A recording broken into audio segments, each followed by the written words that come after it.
How could Rhaena Targaryen get the heir to the Iron Throne killed without ever touching him? Seriously, how does a girl wandering through the wilderness chasing a wild dragon end up connected to the death of the future king?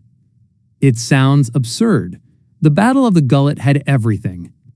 A massive pirate fleet, thousands of soldiers, dragon riders, scorpions, burning ships, complete chaos. So how could the real turning point involve a dragon that wasn't even trained for war? A dragon that never should have been anywhere near the battlefield. Yet when you follow the chain of events leading to Jace Valyrian's death, one uncomfortable possibility begins to emerge. The Battle of the Gullet wasn't lost in the sky. It wasn't lost at sea. It may have been lost the moment Rhaena chose to chase Sheepstealer. And if that's true, then one of the most heartbreaking deaths in House of the Dragon wasn't caused by a pirate captain, a lucky scorpion bolt, or a superior battle strategy. It was caused by a decision that seemed completely harmless at the time. Now, before everyone races to the comments demanding my immediate execution by Dragonfire, hear me out. Because I'm not saying Rhaena murdered Jace. I'm saying her actions may have set off a chain reaction that eventually placed him exactly where fate needed him to be. And once you see that chain reaction, it's very difficult to unsee. But before we dive into the theory, do me a quick favor and hit that subscribe button. It's completely free, it helps the channel, and unlike alliances in Westeros, it has a surprisingly low chance of ending in betrayal. Now, fair warning. This video contains major spoilers for House of the Dragon Season 3, Episode 1, The Battle of the Gullet, and events from Fire and Blood. So if you're not caught up yet, this is your final chance to leave. Because from this point forward, we're diving straight into Dragonfire, political disaster, and one theory that completely changed the way I looked at Jace's death. To understand this theory, we need to go back to where Rhaena's story begins. Because long before the Battle of the Gullet, long before Jace ever mounted Vermax that day, Rhaena was carrying a burden that nobody else in her family truly understood. She was a Targaryen without a dragon.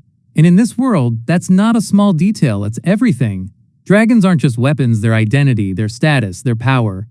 They're the thing that separates House Targaryen from every other family in Westeros. For most Targaryens, claiming a dragon is a moment. For Rhaena, it became an obsession. Everywhere she looked, someone else had what she wanted. Her relatives flew across the skies. They fought wars. They inspired fear. They shaped history. Meanwhile, she remained on the ground watching it happen. Imagine growing up surrounded by living legends while constantly feeling incomplete. Imagine being born into the most powerful dragon-riding dynasty in the world and being the one person everyone quietly feels sorry for. That kind of thing stays with you. And eventually, Sheepstealer changed everything. Not because Sheepstealer was the largest dragon, not because Sheepstealer was the strongest dragon, but because Sheepstealer represented something far more important to Rhaena Opportunity. For the first time in her life, there was a chance to stop being the exception, a chance to finally become what she believed she was always meant to be. And once that possibility appeared, nothing else seemed quite as important. That's where this story starts becoming uncomfortable. Because from Rhaena's perspective, chasing Sheepstealer wasn't selfish, it wasn't reckless, it wasn't irresponsible. It was destiny. The opportunity of a lifetime. The kind of opportunity most Targaryens would risk everything to pursue. The problem is that wars don't pause while people chase their destiny. The Dance of the Dragons was reaching one of its most dangerous stages. Every dragon mattered. Every rider mattered. Every available asset mattered. And when resources become limited, absences become important. That's the part most viewers overlook. History isn't always changed by the people who show up. Sometimes it's changed by the people who don't. Think about that for a second. How many battles throughout history were decided because one commander arrived late? One army took the wrong road? One messenger never delivered a letter? One person wasn't where they were supposed to be? The Battle of the Gullet feels strangely similar, because while everyone focuses on what happened during the battle, very few people stop and ask a much simpler question. Who wasn't there? And what effect did that absence have on everyone else? That's where Jace enters the conversation. Jace wasn't just another dragon rider. At this point in the war, he had become one of the most important figures supporting Rhaenyra's cause. He wasn't simply fighting battles. He was carrying expectations, responsibilities, political pressure, military pressure. The future of an entire faction rested on shoulders that were still incredibly young. And that's easy to forget, because Jace carries himself with confidence. He looks like a leader, he sounds like a leader, he acts like a leader. But underneath all of that, he's still a young man trying to navigate a war that keeps growing larger and more complicated every day. Now imagine what happens when another valuable piece on the board suddenly becomes unavailable. The workload doesn't disappear. The pressure doesn't disappear. The responsibility doesn't disappear. It simply shifts. And when responsibility shifts during wartime, somebody always ends up carrying more than they should. That's what makes the Battle of the Gullet so tragic. By the time the battle begins, nobody realizes how fragile the situation already is. From the outside, the Blacks appear powerful. They have dragons, they have allies, they have momentum. But beneath the surface, every victory is stretching their resources thinner and thinner. Every dragon is expected to accomplish multiple objectives. Every rider is expected to solve multiple problems. Every decision carries consequences that extend far beyond a single battlefield.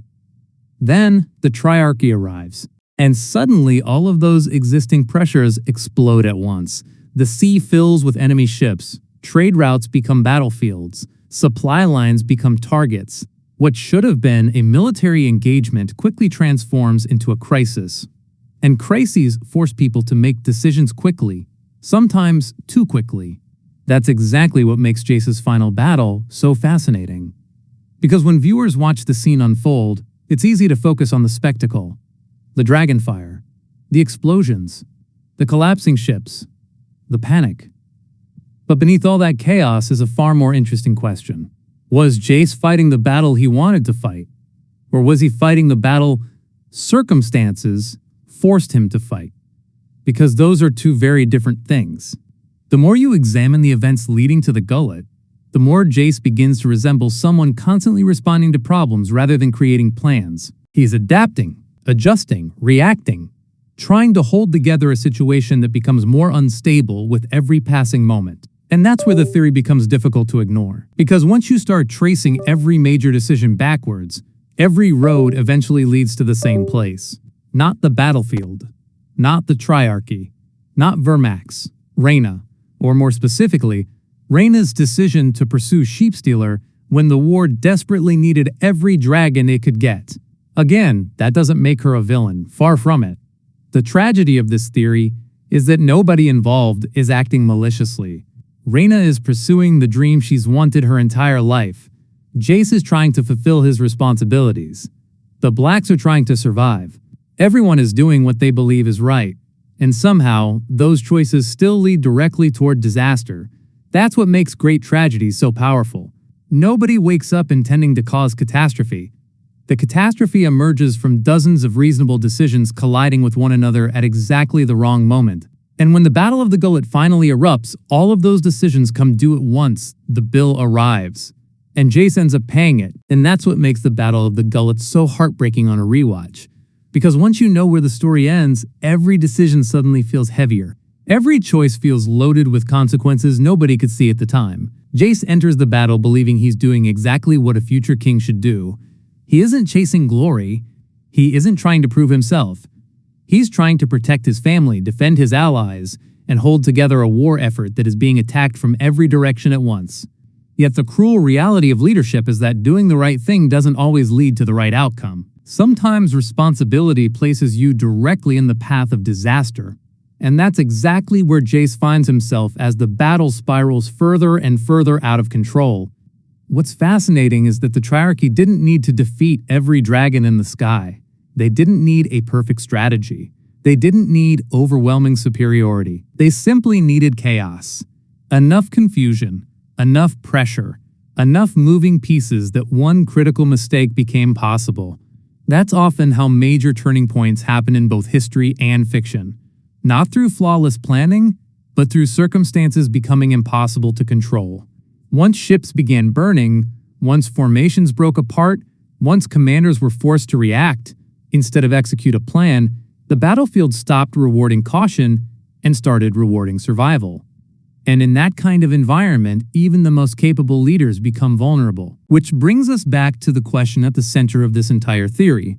If Rhaena had never gone searching for Sheepstealer, does the chain of events look different? Does responsibility fall elsewhere?